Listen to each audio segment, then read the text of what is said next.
صفحة 135. أعوذ بالله من الشيطان الرجيم. بسم الله الرحمن الرحيم. وهو الذي يتوفاكم بالليل ويعلم ما جرحتم بالنهار ثم يبعثكم فيه ليقضى أجل مسمى. بسم الله الرحمن الرحيم. رب اشرح لي صدري ويسر لي أمري واحلل عقدة من لساني يفقه قولي.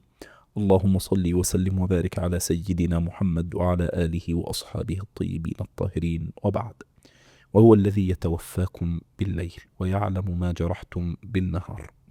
الآية بترجعنا لمفهوم الوفاة الذي تكلمنا فيه من قبل، إن ربنا سبحانه وتعالى معنى يتوفى إنسان أي يتلقاه كاملا. والوفاة هنا جزئين، يعني نوعين بيسموها وفاة تامة ووفاة ناقصة. الوفاة التامة إن الإنسان يموت خالص، يعني ينتهي جسدا وروحا، بس يوفى لربنا يعني. يوفى إلى الله سبحانه وتعالى جسدا وروحا. والوفاة الناقصة إنه هو ينام فكأنه يعني تحصل له حالة الإماتة في بالليل، أيوه. وبعدين يرجعه تاني سبحانه وتعالى عشان يتم مرحلته في الحياة، الأجل اللي ربنا كاتبه له. فدي بيسموه وفاة تامة ووفاة إيه؟ اللي هو الموت الأصغر يعني. بالضبط، الموت الصغرى والموت الكبرى. وهو الذي يتوفاكم بالليل ويعلم ما جرحتم بالنهار. جرحتم بالنهار يعني جرحتم كسبتم، يعني اللي عملتوه اللي يعني. أعملكم، لأن احنا دايما بنقول إن الليل موطن السكون والنهار موطن السعي. فالليل هو الموطن اللي انت بتسلم فيه روحك إلى خالقها لما بتنام، والنهار هو الجسد اللي الجوارح بتعمل فيه، بتشتغل وبتبيع وبتشتري وبتسافر وبتروح وبتيجي وبتقعد وبتكتب عقود كل شيء بيبقى قائم، يعني طبيعته بيبقى بالنهار. وإن كان الناس طبعا مع الزمن ليلهم بقى نهار ونهارهم بقى ليل، بس ربنا وجعلنا الليل لباسا وجعلنا النهار معاشا.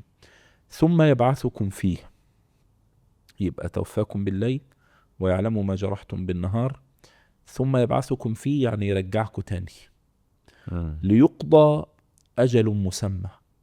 ده حياة البرزخ يعني ولا دي إيه؟ بالضبط. لا، ده هو لسه يعني الأول هو بيتوفاك بالليل، وبعدين يعلم ما جرحت بالنهار.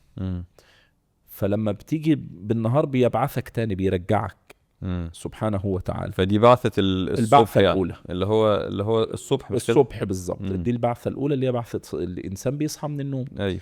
ليقضى أجل لحد ما يموت. لحد ما يجي الأجل بتاعه. الأجل بقى أنت وعمرك 20 30 50 70 100، كل أيوه. واحد وأجله عند ربنا سبحانه وتعالى.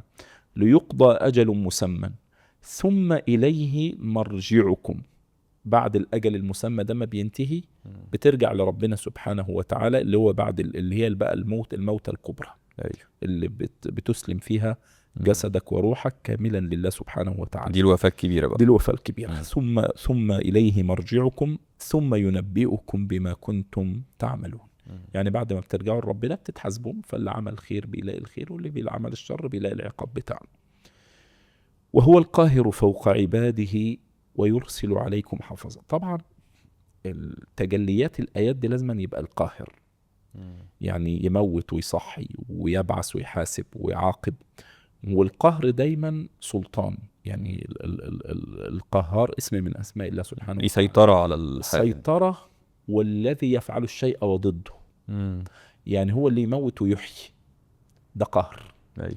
هو اللي يغني ويفقر، ده قهر. هو اللي يضر وينفع، ده قهر. فقهر هذا بالضر وقهر هذا بالنفع. لا النفع كان بمزاج الإنسان المنتفع، ولا الضرر كان بمزاج الإنسان المتضرر، وإنما كان من تجليات القهر. أيوه. عند الله سبحانه وتعالى. وهو القاهر فوق عباده. والفوقية هنا فوقية مكانة لا مكانا. فوقية رتبة ومكانة يعني. فيقول لك ده فلان ده فوق الكل. مش ان هو مكانه فوق، مش يعني مكانه فوق. أيوه. لأنه ربنا منزه عن الايه؟ مكان. عن المكان. وهو القاهر فوق عباده ويرسل عليكم حفظة. من تجليات قهره انه يعرف كل كبيرة وصغيرة، وانه يبعت لك ملائكة تقيد. وطبعا آيات القرآن مليئة بهذا المعنى: وإن عليكم لحافظين كراما كاتبين يعلمون ما تفعلون ما يلفظ من قول إلا لديه رقيب عتيد. فالحفظة هنا هم الملائكة اللي بيكتبوا الأعمال، يعني الملائكة الذين يكتبون أعمال العباد. تمام.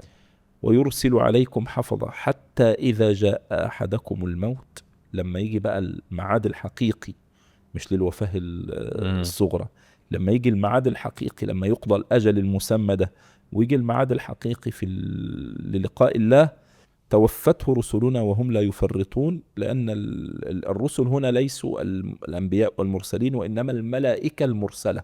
الملائكة، والملائكة دي إما ملائكة الرحمة وإما ملائكة العذاب، نسأل الله العافية. لا يفرطون يعني إيه؟ لا يعني لا يتوانون ولا يتأخرون ولا يتكاسلون عن أمر الله سبحانه وتعالى.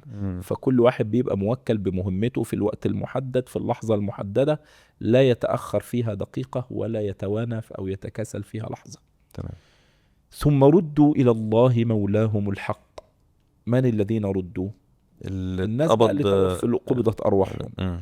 إلى الله مولاهم الحق. شوف التعبير بقى، ثم ردوا إلى الله مولاهم. طب ردوا كناية على إن هم جم من هناك أصلا، هم أصلا كانوا هناك فرجعوا، فهو راجعين لمكانهم الأصلي، مش هنا المكان الأصلي. يعني المكان الأصلي بتاعك في العالم الحقيقة. العالم اللي احنا عايشينه ده عالم الخيال. ده زيارة، احنا جايين زيارة وراجعين. الدنيا دي عالم الخيال، لكن انت جاي من عالم الحقيقة، فبقول لك هرجعك تاني لعالم الحقيقة. ثم ردوا إلى الله مولاهم الحق. الله مولاهم يعني ايه؟ خالقهم، بارئهم، مصورهم، من هو أولى بهم، ولكن مولاهم الحق. اللحظة دي هو الايه؟ الحق، لأن اللحظة دي لحظة فصل. هم جايين من عالم الخيال محملين بأعباء، فيهم الخير وفيهم الشر، فيهم الطاعة وفيهم الكافر، فيهم العاصي إلى آخره. ألا له الحكم، يعني مين يحكم في اللحظة دي؟ هو ربنا، وهو أسرع الحاسبين. لأن اللحظات دي ما بيبقاش فيها تأخير، اللحظات دي لحظات حاسمة، ولا فيها بقى يأجل، ولا فيها يستأنف، ولا فيها لا ظلم اليوم إن الله سريع الحساب. في آيات غفر لمن الملك اليوم، الملك اليوم لله الواحد القهار، اليوم تجزى كل نفس بما كسبت، لا ظلم اليوم إن الله سريع الحساب. وهو أسرع الحاسبين، كناية عن إيه؟ عن سرعة الحدث في فصل بين الحق والباطل. قل من ينجيكم من ظلمات البر والبحر. لما ظلمات البر اللي هو بالنسبة إلينا حاليا تايه في الصحراء مثلا، بالضبط. دلوقتي بقت الجو والأرض، يعني الجو نفسه من ظلمات، جزء من ظلمات البر والجو. فالجو بس ما كانش وقتها، لكن كان ظلمات البر اللي هو التيه في الأرض، أو التيه في معامع الجبال والصحراء يعني. والبحر كذلك، لما تبقى في ظلمات البحر، لما تبقى تايه في البحر أو غرقان في البحر، لأن ممكن تتيه وانت فوق على الشط. المركب راكب مركب وتهت، عاصفة مثلا، عاصفة مش عارف اتوجهت فين. وممكن في الغرق، في ظلمات في بحر لجي يغشاه موج من فوقه، موج من فوقه سحاب إذا أخرج يده لم يكد يراه. فظلمات البحر هنا يجوز ان هي تبقى على سطح البحر، ويجوز ان هي تبقى في قعر البحر. وظلمات البر يجوز ان هي تبقى على سطح الارض، ويجوز ان هي تبقى في الجو يعني. تدعونه تضرعا وخفية. تدعونه تضرعا يعني هو الأول دعاء، والدعاء ده فيه التضرع وفيه الخفية. التضرع جهر، يعني تتضرع إلى الله سبحانه وتعالى، بس جهر مصحوب بالذلة والانكسار. فالعلماء يقولوا إن الإنسان مطالب أولا بالدعاء، ومع الدعاء ده مطالب بالتضرع اللي هو الذل والانكسار، ومع التضرع ده مطالب بالإخلاص، ومع الإخلاص ده مطالب بالسير في طريق علاقة صحيحة مع ربنا سبحانه وتعالى. أي مشكلة تواجهك أنت محتاج الأربعة دول. محتاج أولا تطلب من ربنا يساعدك، وأنت بتطلب من ربنا يساعدك اطلب منه بقلب فيه انكسار وذل، تعلق يعني. لا، أصعب من التعلق شوي. أما يجيب المضطر، اضطرار، أنا ماليش غيرك يا رب. بالضبط. يعني في ذل ومسكنة، إنما الصدقات للفقراء، أما يجيب المضطر إذا دعاه. فهنا ربنا سبحانه وتعالى بيقول تدعونه تضرعا، فالعلماء يقولوا الأول تدعي، وبعدين الدعاء ده يبقى مصحوب بالذل والانكسار. الذل والانكسار ده مصحوب بالإخلاص، وبعدين يقول لك وتشوف سكة كويسة تمشي فيها، يعني تعمل خير، تقرأ قرآن، تقدموا بين يدي نجواكم صدقة، اعمل أي حاجة إيه على كل ده عشان دعائك إيه يقع عند الله موطن الرضا والقبول. يعني قل من ينجيكم من ظلمات البر والبحر تدعونه تضرعا، يعني ظاهرا لاجئين خاضعين منكسرين، وخفية وانت متستر بينك وبين ربنا سبحانه وتعالى، او بقلب في نوع من الضراعة والخوف والانكسار والذل بين ايدين ربنا سبحانه وتعالى. لئن انجانا من هذه لنكونن من الشاكرين. لو ربنا سبحانه وتعالى نجانا من التيه والظلمة اللي احنا فيها ديا، رب ان شاء الله نكون من الشاكرين، يعني هنشكر ربنا، نشكر ربنا وننهج منهج رضاه. قل الله ينجيكم منها ومن كل كرب. يعني بتعملوا كده وبتطلبوا من ربنا سبحانه وتعالى، وربنا بينجيكم منها، ومش منها وبس، وكل مشكلة بتيجي عندكم بتطلبوا من ربنا ينجيكم وبينجيكم، وبعدين ما بتشكروش، على العكس أنتم تشركون. نفس الحروف، هناك شاكرين هنا تشركون. قال لهم للأسف بتطلبوا ده من ربنا، وربنا بينجيكم ومن دي ومن غيرها، وبدعاكم ومن غير دعاكم، وبالرغم من ذلك ثم أنتم إيه تشركون. قل هو القادر على أن يبعث عليكم عذابا. يعني هو ربنا سبحانه وتعالى كان يقدر يغرقكم وانتم في ظلمات البر، ويقدر يغرقكم وانتم في ظلمات البحر، ممكن يقدر يسقطكم وأنتم في ظلمات الجو، ويقدر على كل أنواع العذاب. قل هو القادر على أن يبعث عليكم عذابا من فوقكم. فاكر هناك لما كنا بنتكلم في أنواع العذاب اللي ممكن يجي عليه، فقلنا ممكن العذاب يجي من فوقك. قلنا ممكن يجي من فوقك إزاي؟ قلنا ممكن يجي من خلال آية من آيات الله، طيرا أبابيل زي ما حصل مع أبرهة، أو على الريح التي جاءت لقوم ثمود، جاءتها ريح عاصف، فدي من فوقكم. وممكن تيجي من فوقكم منكم، يبقى مديرك، رئيسك، رئيس الحكومة، رئيس المعرفش ايه، ده من اللي هو اعلى منك مرتبة في الدنيا. او من تحت ارجلكم. فقالوا ممكن تبقى آية كونية زي ما حصل لقارون، فخسفنا به وايه وبداره الارض. قال لك لا، ممكن تبقى من تحت ارجلكم ممن هم اسفل منكم مكانة، الخادم بتاعك، العامل بتاعك، الحارس بتاعك، البواب بتاعك، السواق بتاعك، يبقى ده اسفل منك في المرتبة الدنيوية يعني. تمام. فيجوز ان هي تبقى من فوقكم آية من الله سبحانه وتعالى، او من فوقكم على هيئة انسان عايش في حياتكم وانتم شايفينه. ومن تحت ارجلكم يجوز ان هي تبقى آية من آيات الله زي ما حصل مع قارون، ويجوز ان هي تبقى من تحت ارجلكم زي ان يبقى حد عايش معاك بس مستواه اقل منك في المعيشة، خادم عندك او بواب او سواق او عامل او كذا الى اخره. طب لما هيجي العذاب، قل هو القادر على أن يبعث عليكم عذابا من فوقكم أو من تحت أرجلكم أو يلبسكم شيعا. يلبسكم شيعا أو يلبسكم شيعا. يلبسكم شيعا يعني إيه؟ يعني تتلبسون على بعضكم البعض، وده جزء من يعني ويذيق بعضكم بأس بعض. يعني سيدنا النبي صلى الله عليه وسلم بيقول إنه دعا ربنا 3 أدعية، ربنا استجاب 2 وواحدة لأ. دعا ربنا إنه ما يهلكش أمته بالسنين، يعني بالمجاعة يعني. بيقول فاستجاب لي. ودعيت ربنا إنه ما يهلكهمش بالبأساء، يعني بالأمراض يعني، فاستجاب لي. ودعوته ألا يجعل بأسهم بينهم شديد فلم يستجب لي. والحديث ده عميق جدا جدا جدا، لأن هي فتنة الإسلام من اليوم الأول، من عهد سيدنا عمر رضي الله عنه وأرضاه، ومن بعده سيدنا عثمان، مع بداية الفتنة الحقيقية في عهد سيدنا عثمان، ومن بعده سيدنا علي بن أبي طالب، إلى يوم الناس هذا ما فيش فتنة على ظهر الأرض كما افتتنت فيها أمة الإسلام، وللأسف ملهاش ولا وجه ديني. يعني كل حزب أو جماعة أو فرقة افترقت من يومها إلى يوم الناس هذا ليس لها وجه ديني، كلها حاجات سياسية. كلها وجه دنيوي سياسي. مم. فسبحان الله، نسأل الله العافية.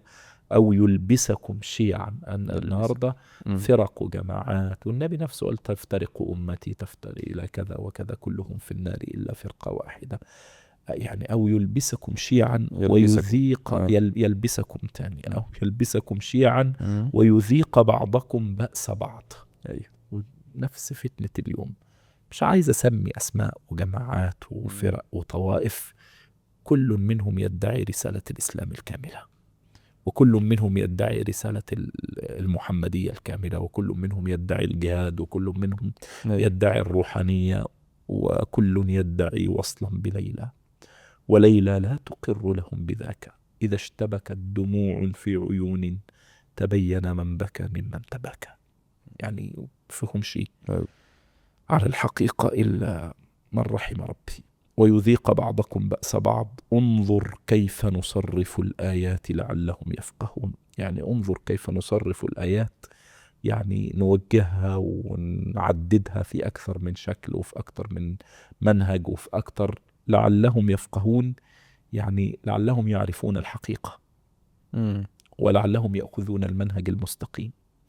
وفي كل جماعة تلاقي كم من الحق وكم من الباطل، والحق فتنة والباطل فتنة، لأن ما أنا شايفه في الاتنين، فين الحق بتاعه فين الباطل بتاعه، فين أيوه. الخير بتاعه فين الشر بتاعه. فازاي ربنا صرف الآيات؟ عشان كده أهل الله يقولوا إن العارف هو العارف بزمانه. لما يقول لك فلان عارف بالله، قال لك العارف بالله هو العارف بزمانه، وليس العارف الذي يميز بين الخير والشر، وإنما العارف الذي يميز أي الشرين خير وأي الخيرين شر. فيها حكمة كمان، مش بس علم يعني. عمق كبير جدا. اتنين خير فيهم شر، أيوه. واتنين شر فيهم خير. أيوه. فده جزء من نصرف الآيات لعلهم يفقهون. فيلبسكم شيعا ديت معناها انك يخليكم تقاتلوا بعض. بالظبط، تقاتلوا بعض وتخبطوا في بعض وتحاربوا بعض وتنحروا بعض شيعا يعني فرق، جماعات، بقيتوا فرق مختلفة. بالظبط. ويذيق بعضكم بأس بعض، يعني بعضكم تدوقوا ابتلاء الآخر. يعني ده يشتم ده، وده يغلط في ده، وده يتهم ده، وده يتهم ده، وده يقول لك ده مننا وده مش مننا، ودول مسلمين ودول مش مسلمين، اسمعوا كلام دول ما تسمعوش كلام دول. فدي بقى قدرة ربنا ان هو ينزل عليكم العذاب من فوقكم او من تحتكم، او يخليكم انتوا مع بعض كده تختلفوا. وده الحقيقة، ده الحقيقة اللي في أمة الإسلام. يلبسكم شيعا ويذيق بعضكم بأس بعض. انظر كيف نصرف الآيات لعلهم يفقهون. وكذب به قومك وهو الحق، اللي هو القرآن بقى. بالظبط. ويجوز بالآيات، ويجوز بأن يلبس بعضكم شيعا، لأن الضمير يعود على أقرب مذكور. أقرب مذكور هنا إيه؟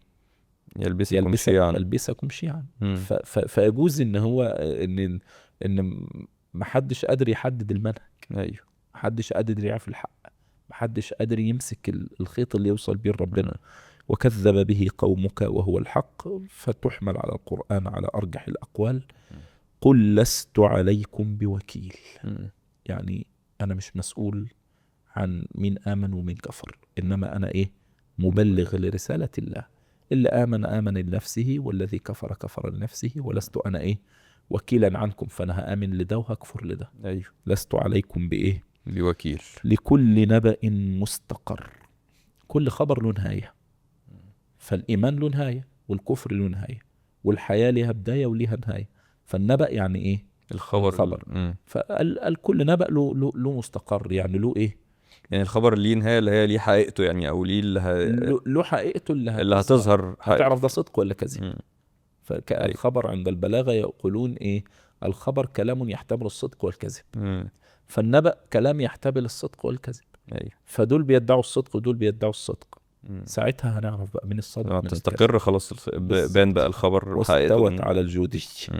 لكل نبأ مستقر وسوف تعلمون. ساعتها بقى هتشوفهم فين الحق وفين الباطل. وإذا رأيت الذين يخوضون في آياتنا، فكانوا المشركين يقعدوا في مكة يستهزئوا بالقرآن، فيتهموا النبي مرة بالشعر ومرة بالسحر ومرة بالكهانة مم. ومرة إن علمه أساطير الأولين والكلام ده. وكان سيدنا النبي بيسمع الكلام ده، فربنا قال له ما ينفعش تبقى قاعد وهم بيقولوا الكلام ده. أول ما تلاقيهم بيقولوا الكلام ده، وإذا رأيت الذين يخوضون في آياتنا فأعرض عنهم، يبقى دول لا تقعدهم. مم. والنهاردة نفس الأزمة ونفس المشكلة. تيجي مثلا قاعدة فتلاقي ناس بتتكلم في حق الدين كلام مش مقبول، مم. وانت مش قادر ترد ومش قادر تتكلم. ما هو يا ترد يا تمشي، لأن أعادك ورضاك مثلا إن واحد بيتهكم على الحجاب، حد بيتهكم على أي سنة من سنن الدين أو حاجة من شرع ربنا سبحانه، يتريق عليها، بيسخر منها، بيتكلم عنها بأسلوب مش كويس. أي. ده بالنسبة لك شرع ودين. إذا أنت وافقت وفضلت قاعد، أنت مقر ومشارك. قدرت ترد وعندك العلم إنك ترد، رد. ما عندكش العلم إنك ترد، اعمل إيه؟ نمشي وسيبهم. قوم امشي من القعدة دي. فأعرض عنهم حتى يخوضوا في حديث غيره. ما يغيروا الموضوع يعني. نعم. وإما ينسينك الشيطان. طيب لو نسيت وقعدت وقعد سامعهم بيتكلموا وانت ناسي انك وسمعتهم- كده تقول. وسمعت ان هم بيتكلموا، مم. فلا تقعد بعد الذكرى. قم على طول من لحظة ما تفتكر، مم. يعني اللحظة اللي هتتذكر فيها، لان ممكن ايه الحوار يتفتح، أي. فتلاقي نفسك ايه الحوار اتفتح مثلا، هو بياخد تدريج بقى. بالظبط، وخد مم. تدريج، وبعدين قاموا داخلين في موضوع دنيوي عادي، مم. وبعدين قاموا فاتحين، انت كنت ناوي تمشي، وبعدين هم نقلوا وقلبوا الموضوع، وبعدين اتفتح الموضوع تاني على حاجة تانية من الدين، فانت مكمل. يقول لك خليك مركز في اللحظة دي، لان الشيطان ممكن يلخبطك. وإما ينسينك الشيطان فلا تقعد بعد الذكرى. اول ما تفتكر تنصرف على طول. بعد الذكرى يعني بعد ايه؟ بعد ما تفتح. بعد ما تتذكر ان الحدث ده ما ينفعش انك تبقى مجلس. مكمل ومجالس فيه. فلا تقعد بعد الذكرى مع القوم الظالمين. في آية تانية ربنا يعافينا، بيوصف ان اللي قاعد هو في نفس المرتبة للمتحدث. انكم اذا مثلهم ان الله جامع الكافرين والمنافقين في جهنم جميعا. ربنا يعافينا ونسأل الله الهداية. والله أعلى وأعلم بمراده، ونستغفر الله من كل قول وعمل أردنا به وجهه فخالطنا فيه ما ليس له، والحمد لله رب العالمين.